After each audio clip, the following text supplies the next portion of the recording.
राज्य सभापति न्यायपाल लड़ाई परिवार अभियोग होची जे आमर जे विजु जनता दलर सांगठनिक संपादक थे प्रणव प्रकाश दास जे बबी भाई तांकर जो खास अनुगत कहउथवा महांगा साहापुर प्रकाश महांती से 700 कोटी ऊर्ध्व टंकार संपत्ति ठूल करथवा विभिन्न गणमाध्यम भाइराल होची एवं 7टा आलिशान गाड़ी चढ़ुचंदी विभिन्न जगार फ्लैट किनिचंदी ए बाबदरे आमर कार्यानुष्ठान दाबी रे आमे आज विजिलेंस ऑफिस आसचु एवं विजिलेंस रे एक अभियोग करिवु तांकर जेते संपत्ति सबु ठूल करचंदी से बाबदरे गोटे उच्च स्तरीय तदंत करा जाऊ एवं ए गोटे टीम गठन करी टोटाल स्काम रे जे जे अछंती तांको सहाय्य करुवा जहाँ किसी गणमाध्यम खबर प्रसारण होची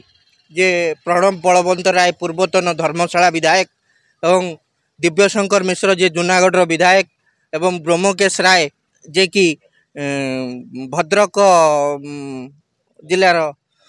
चांदबाल विधायक अच्छा से समस्ते तांको साहाय्य करुले ये दुर्नीति जिनस को हटा जाऊ एवं ओडिशा रे जो नूतन सरकार गठन होती ये गोटे मासक भितर जहाँ जहाँ कार्यानुष्ठान नहीं गोटा भल स्वागत योग्य पदक्षेप ग्रहण होची। हाँ बबी दास निश्चिंत भाव में पक्षभुक्त हे जेहेतु से माने जेकोसी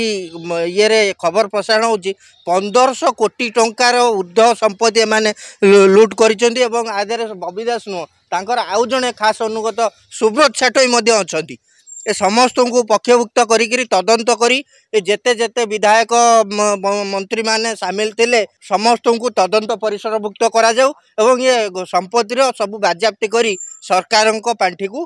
अणा जाऊ।